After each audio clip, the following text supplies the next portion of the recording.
I'm Becky Rose Dungeon Girl, and this week is a special episode. It's not just an Encounter Ideas video, but it's also a Dungeon Master Mistakes guide to how to do traps. See, many times in my videos, I have said, when I do a trap, I build it into the scene. I don't just have a square that's got a trap on, and then if somebody triggers it or something, I then try to think what the trap is. That sucks. I have encounters that are themselves traps. So, this week we are going to look at the 4-dimensional dungeon. Yes, a dungeon in 4 dimensions. As you hack your way through the dungeon, cutting aside all the brambles and ferns and other shit that grows in jungles, you spy in amongst the foliage white stone. Looks like a wall. Hack more of the leaves away. When you approach, to see before you an old, ruined temple. It looks decrepit and worn with age and time, which is the same thing really, but it's a knackered old building. As you step inside this filthy old building, you see before you is a decrepit place with fungus growing in the corner, and there's a disgusting growth in the middle of the room, the centre of which are a number of shimmering apparitions. An old broken statue lies on the floor. The walls are stained in blood, as are the floors. Vines creep and crawl across every surface. In one corner are a number of human skulls. Something appears to have piled them up. And you're not the first person to be here. The abandoned travelling kit of a group of adventurers, some bedrolls and a backpack containing some supplies. A balcony overlooks the back of the room, on which stands a plinth I forgot to place earlier, and the recent meal of some large savage creature.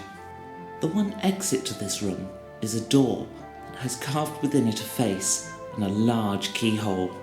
As you approach, it says, "This domain is guarded by the wizard Sarlan.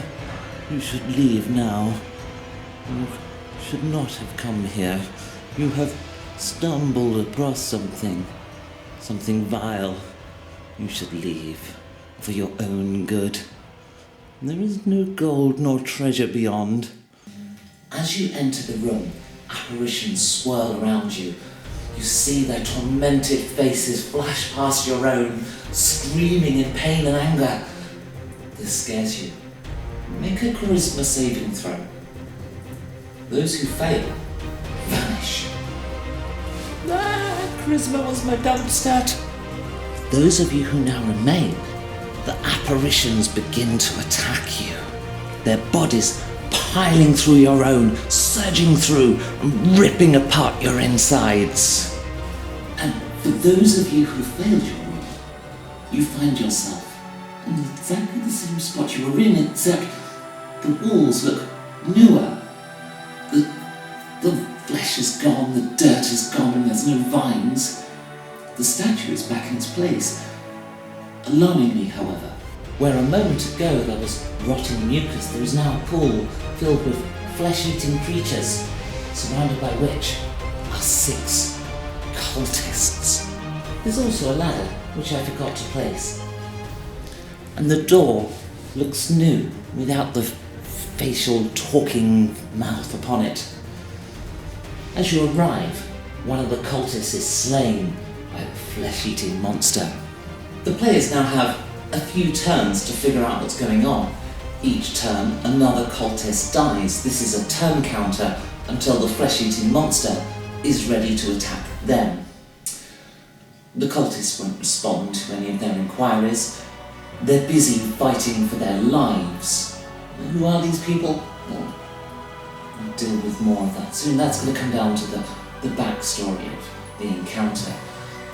Not to worry for this particular case. I'm just giving you an example of the trap. But the key thing here is we have 2 dungeons at different points in time, and there's a fundamental difference not just in the cleanliness and so forth of the place, but in one important piece of scenery. In the future, the statue is broken.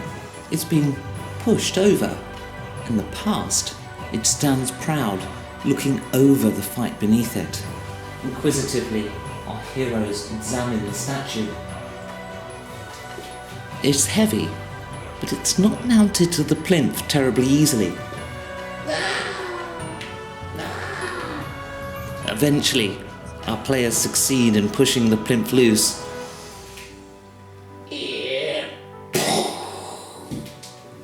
Destroying the flesh-eating creature. In the four-dimensional dungeon, you have the opportunity to give the players clues that they otherwise wouldn't get. In the future, the statue is already toppled over. In the past, it isn't. How did that happen? At the end of the day, if the players don't solve your puzzle in that manner, it doesn't matter. Something else could have knocked that statue over. But it's kind of cool when it all comes together. And with the clue there, they'll probably take the hint.